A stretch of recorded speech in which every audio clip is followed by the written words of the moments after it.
There's a story in the Bible so dark, so violent, that many pastors avoid preaching it. There are no miracles, no heroes, and no divine rescue. Just betrayal, mob violence, dismemberment, and civil war. At the center of it all is a nameless woman. This is the story of the Levite's concubine, the night Israel nearly destroyed itself. Once you hear it, you'll understand why it's called one of the darkest chapters in Scripture. The story takes place during a chaotic time in Israel's history. There was no king, no central authority, and no stable leadership. The Bible describes it with one haunting sentence. In those days, there was no king in Israel. Everyone did what was right in their own eyes. This wasn't just political instability. It was a complete moral collapse. Tribes were divided, violence was common, and spiritual corruption had spread. Into this broken society enters a Levite, a religious man. He had taken a concubine, a secondary wife, from Bethlehem, but she left him. The text says she was unfaithful, though some scholars believe she simply ran away. Whatever the reason, she returned to her father's house. Months later, the Levite decided to go get her back. Not out of love or romance, but, as the text says, to speak kindly to her and bring her home. What happens next would shock even ancient readers. The Levite travels to Bethlehem, and the woman's father welcomes him warmly. For 5 days, the father delays their departure, feeding him and encouraging him to stay longer. Finally, on the 5th day, the Levite insists on leaving. They begin their journey late in the afternoon, with night quickly approaching. They pass by Jerusalem, which at the time was controlled by foreigners, and decide not to stay there.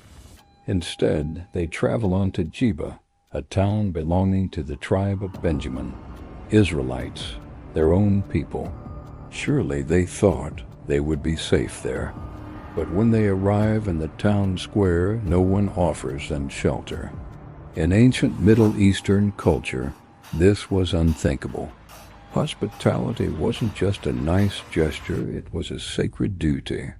Finally, an old man sees them and invites them into his home for the night.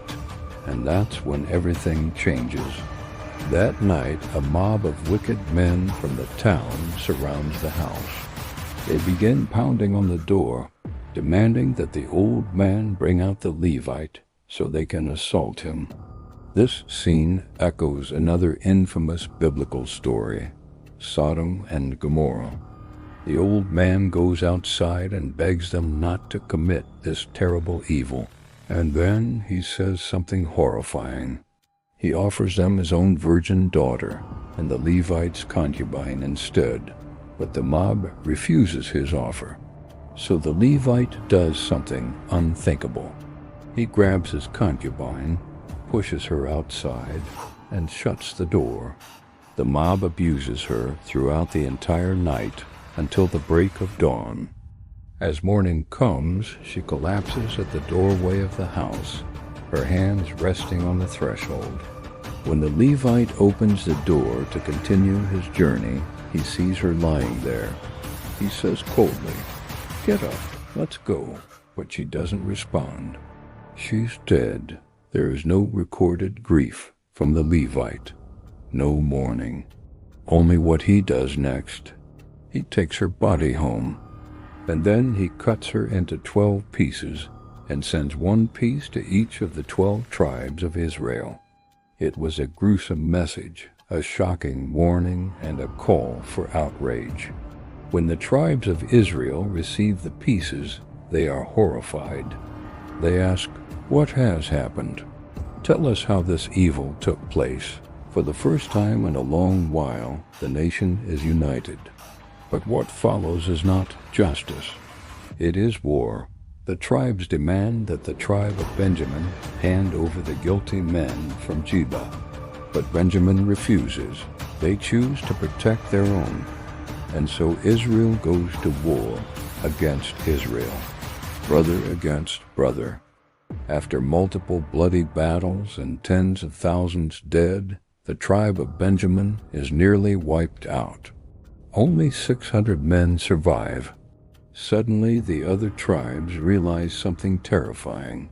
They've almost erased one of their own from existence. But instead of confronting the horror of what started all this, they make another tragic decision. To preserve Benjamin's lineage, they arrange for the surviving men to abduct women from another town. More violence, more forced marriages, more suffering. The story ends not with peace, but with that chilling line repeated once more. In those days there was no king in Israel. Everyone did what was right in his own eyes. This story is deeply disturbing. There is no clear hero. The Levite, a religious leader, acts with unimaginable cruelty. The mob commits a monstrous evil. The tribe of Benjamin protects criminals. And the nation responds with excessive, self-destructive violence. The woman, the only truly innocent figure in the narrative, is left nameless. She becomes a symbol of what happens when morality collapses, when faith becomes empty ritual without righteousness, when power protects itself, and when no one stands up for the vulnerable. Many scholars believe this story was intentionally written to show just how far Israel had fallen from its ideals. It wasn't meant to inspire. It was meant to warn. The story of the Levite's concubine is one of the darkest in the Bible, not because God caused it, but because humans did. It's a terrifying portrait of a society without accountability, without compassion, and without leadership. A society where everyone does what is right in their own eyes. And history shows us time and again that when that happens, darkness very, very quickly. Thanks for watching. If this story made you think, consider subscribing for more deep dives into the stories that shape our world.